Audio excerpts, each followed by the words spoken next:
Watch this.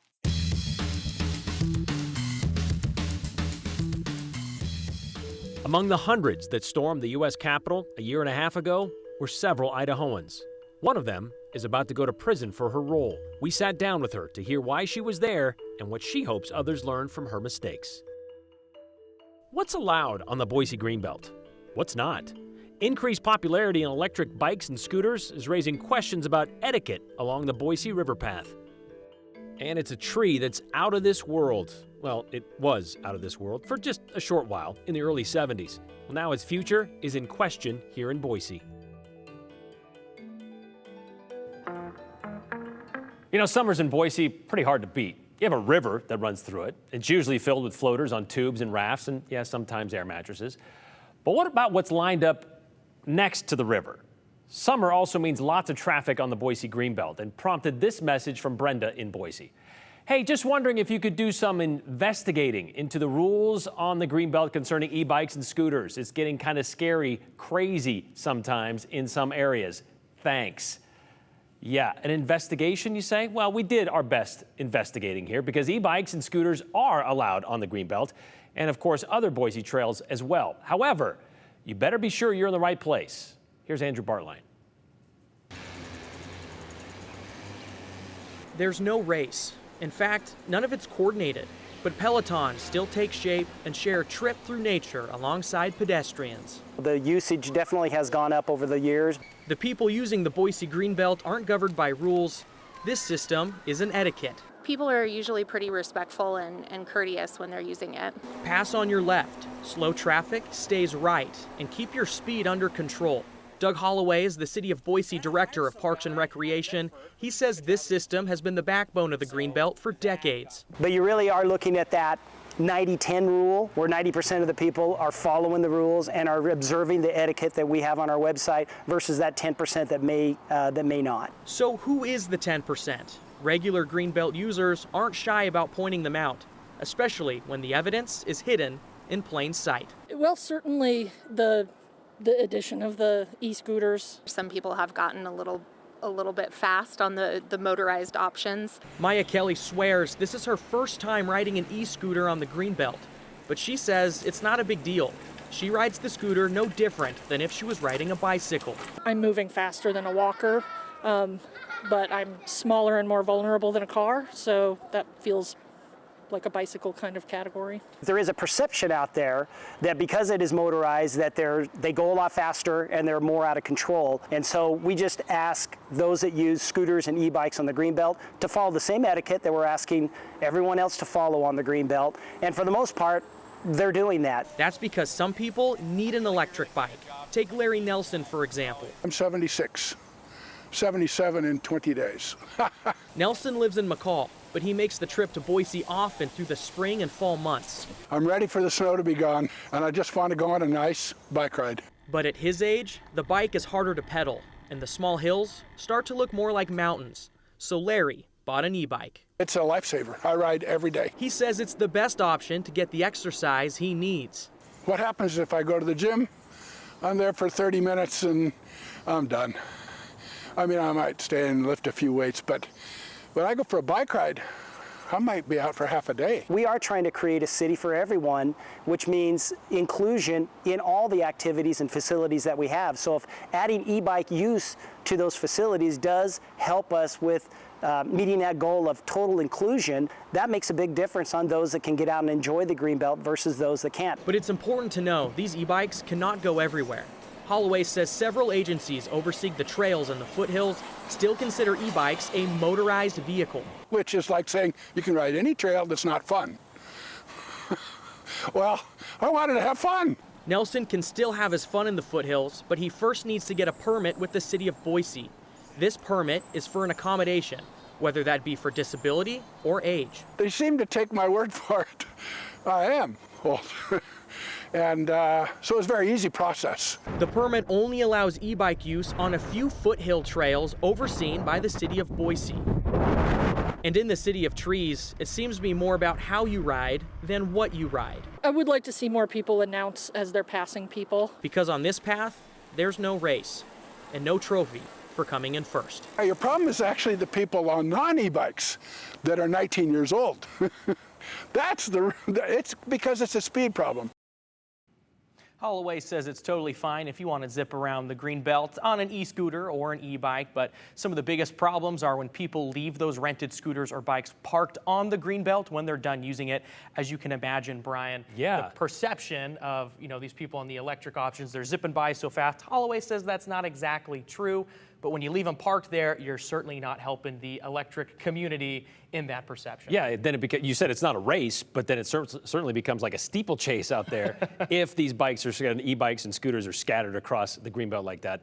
It's interesting. He said, some of these non-e-bikes guys, they're going just as fast sometimes. Yeah, trying to push that. I haven't ridden a bike on the Greenbelt, but I know back home in Spokane when I was a kid, we used to zip down hills much faster than 20 miles an hour. Not too many hills here in the Boise Greenbelt, but I get what you're saying. All right, thank you very much, Andrew, and we'll be right back.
All right, that's a little taste of what we're going to talk about right now. It happens a lot when we run readows on the 208, kind of like that story there.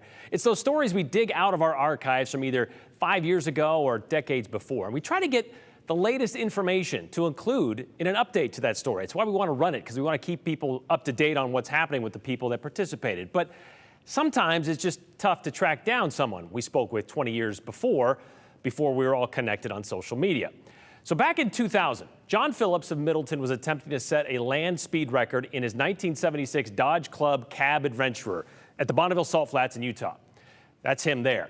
We know he did go on to set that record at the time because no one else had attempted that record before in this pickup class. We also know he set records for the next 3 years. We just didn't know yesterday how fast he went when he did. Sadly, we learned John passed away in 2012, but after we showed John's story yesterday, we got a message from his former wife, Cindy Phillips Martinez, and she let us know what those land speed records were from 2000 to 2003. Back in 2000, John set the record at 89.08 miles per hour, but what happened was the motor blew out on the second run, and because it was the first record in that class, well, it just counted, so they went with it. 2001, John broke his previous record by 32 miles an hour at 121.2. He tied that in 2002. Then in 2003, he beat both of those records, 131.5 miles an hour for the last record, his last record in that class. So he did eventually beat his 125 mile an hour prediction that he told John Miller 22 years ago he wanted to do. But that update pales in comparison to the one we got from John's son, Greg. Greg texted us yesterday asking if we could share a link to that story because, well, his son, John's grandson, got to see his grandpa for the first time last night when we aired that story. So yes, of course, gladly, we shared the link to that story with him. And if you want to check it out again as well, you can too at ktvb.com under the 208 tab.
You know, there's a piece of video shared by Pam Hemphill on her social media pages about a year and a half ago. And in it, she squeezes into the U.S. Capitol Rotunda, and she says as she gets into that space, "I didn't want to go this far."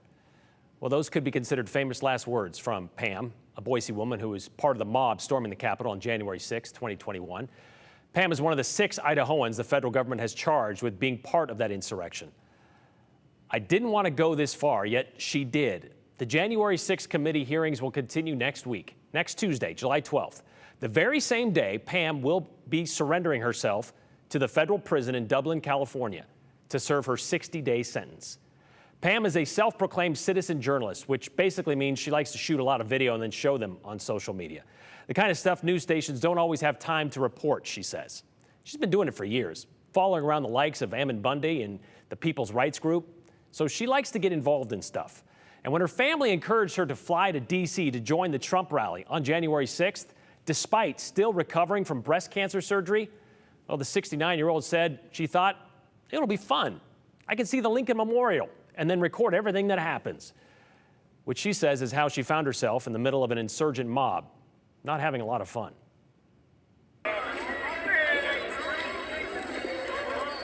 It was more about just wanting to be there and record what was going on. Because I wasn't sure about Stop the Steal thing, you know.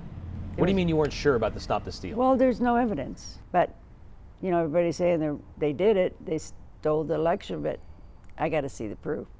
Who told you this? Just rumor. Just on Facebook and talking to people, they said, don't worry, Pence has a way to keep him as president. I said, oh, well, how's that? You know? Even though there were so many other venues saying that's not how this works. Yeah, I'd heard that, but you know, you didn't know who to listen to. Still don't sometimes. I mean, who's telling the truth here? On December 28th, you posted something on Facebook. Yes. It's not going to be a fun Trump rally that is planned for January 6th. It's a war. The fight for America is real. Show up. I don't want to hear your excuses. We have no second chances. If millions, and I mean millions, show up, we may have a chance. Find a way. Yeah, see, I'd heard one time from a congressman that if 100 people show up to a rally, they don't listen to you. But if you get millions, they will listen to you. Okay. And a war is just a political word. I want to change that out there and say, let's work together, because war sounds like guns and knives, and it sounds terrible. That's kind of what happened, though. Yeah, unfortunately. It's terrible. Hey, are they going to the Capitol after this? I believe so. Yeah, in the morning it was nothing. It's just everybody walking around. There was a big, huge crowd. I couldn't get through because of my stitches. It'd be too dangerous for me.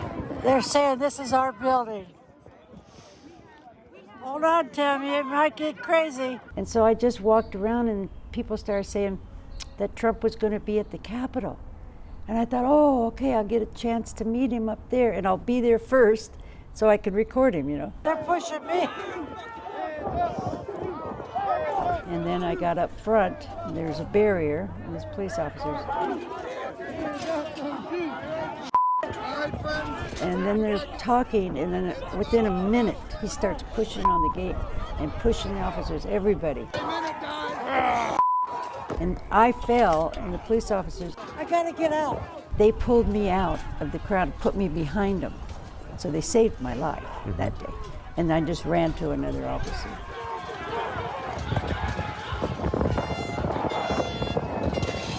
I had to get out of that crowd. Why not just leave? I wanted a video. That's Pam. It's like bullets coming by. I'll stay there and shoot.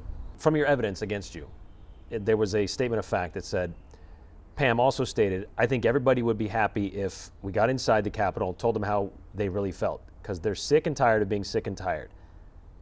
In the same video, Hemphill can be heard telling one man in the crowd, let's do this. Let's go to the Capitol. We did it in Boise. I said, we did this in Boise. And I should have said, and they went too far. Let's do this. Let's go to the Capitol. We did it in Boise. Let's go to the Capitol. Yeah, with permission. Yes. Do you think all those people had the permission that they had? Going through barriers and pushing past police officers, is that permission? No. But then you went inside. No, what happened, there was a police officer at the door. People were coming in and out, and I got this on video. And I wanted to get close enough to ask him, is this legal? Are people coming in and out with permission? But there's people in front of me, and they shoved me. That's when I asked an officer to help me get out, because they had already trampled on me on the steps. They cut my knee, broke my glasses, stepped on my head, pulled out my shoulder. So I asked him to take me out, and he did. And that's what I got in trouble for. And I broke the law. I was on the other side. I know I have there's explanations. I didn't do it on purpose. It wasn't intent. But they were wrong. We were wrong. That was trespassing. What have you realized since January 6th? That they're going the wrong direction. Who's they? The right, Republicans. They're going the wrong direction. You're not going to jail. You're going to federal prison for 60 days. That's a big deal. It's going to be hard. Because you wanted to shoot video. Because I wanted to shoot video. But at the same time, you kind of swallowed the big lie. I did. I went along with everything I'm hearing. Yeah, I paid a big price for this. Is there something somebody can learn from your story? Really get with people that have the right knowledge about what's going on. Don't just listen to social media. Pam told us she was headed in the wrong direction herself, thanks to following the teachings of Ammon Bundy and his People's Rights Group. She said she wishes she had surrounded herself with people she trusted, with better knowledge of what was really going on, instead of social media. Pam said she leaves tomorrow and will drive herself to California, and she will continue to receive cancer treatment while she is in prison. By the way, Pam says she has been watching the January 6th committee hearings. She believes they are helpful to the country to get to the truth of how and why that attack happened on the Capitol. Okay, so the two-way conversation continues. You comment or ask, we respond, and we try our best to answer. It's one of the tenets of the show. You text, email, phone call, we'll listen to whatever. After our story on the silver maple being removed from the front lawn of the assay office yesterday, we got a question about another group of trees in the city of trees. Joe says, I would love to hear more about the moon trees that made it to Idaho. That was news back in the 1970s. Well, far out, Joe. It was also news back in 2015, if you can believe that. No, the trees Joe's asking about aren't from outer space, but the Apollo 14 mission did take hundreds of seeds to the moon and back. 7 years ago, we spoke with the principal at Lowell Elementary School and an arborist with the City of Trees about one of these moon trees that was planted right here in Boise.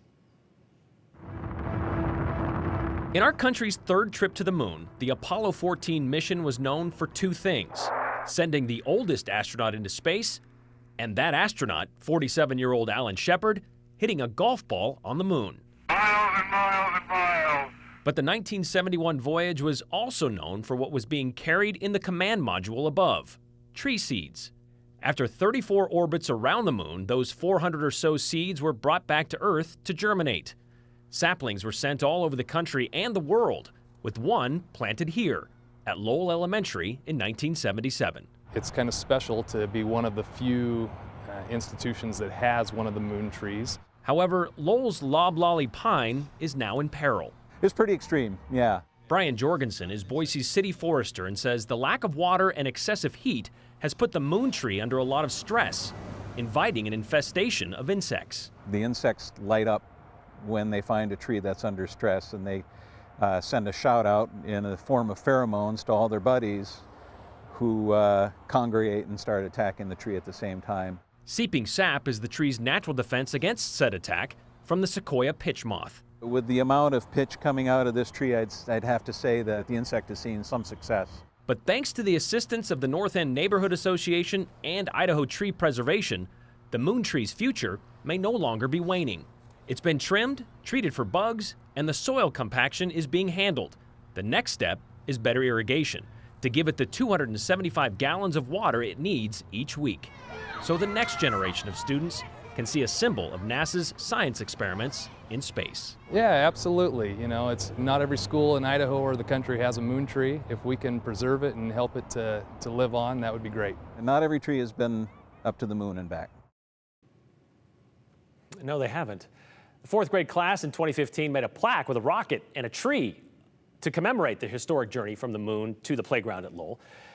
There were three seedlings, by the way, that did make it to Idaho. The one at Lowell, a Douglas fir that was planted at the Idaho State House, which we still don't quite know what happened to that tree, and we're trying to figure that out. And then there was a third. It was a sycamore planted at the University of Idaho, but that somehow died right around 2014, we believe. We reached out to Boise Parks and Rec today to get an update on the loblolly's health, but the city's forester is not available this week. However, according to Boise School District spokesman Dan Holler, the tree is still facing some health issues. An interesting note, though, from Holler is the reason the pine was planted at Lowell Elementary was because then Governor John Evans, he had a son attending Lowell at the time. By the way, the reason the seeds were on that Apollo mission, the module commander, was a smoke jumper way back in the 50s before becoming a test pilot in the Air Force.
All right, let's get right to your comments here. We got a minute or so left in the show. Some comments sent in about the Greenbelt and the e-bikes and e-scooters that are becoming more and more prevalent, and they go a little faster than most people walking and, of course, riding their own bikes. I wonder if Parks and Rec has considered posting Greenbelt courtesy signage along the Greenbelt as a courtesy, as it were, to all users, asked Sherry C. in Boise. And I believe there are some signs out there, not everywhere. You're not going to find them every 20 feet or so, but there are some signs out there that tell you kind of the rules, what's allowed on the Greenbelt, which side you're supposed to be on. And they're even painted along that Greenbelt. So pay attention to those and just be courteous of others. Thanks for sharing your interview with Pam. It was enlightening to hear how people got sucked into the craziness. I think people have to be punished for trying to subvert our democracy. I do feel bad for this woman, though. She sounds like she has learned from her mistakes, says Michael, and she has. She's very contrite. She said so to the judge. She's actually bothered by those that blame the judge or their situation for, well, being in their situation and not accepting responsibility for being there. She said she would obviously not do it again if she were given the chance. So she's still going to be spending her 60 days in a federal prison. This one here, well, the opposite side of that. We have no sympathy for Pam Hemphill. She went out of her own free will. She bought into the conspiracy theories that are still floating around. She learned the hard way that she and too many others have been lied to.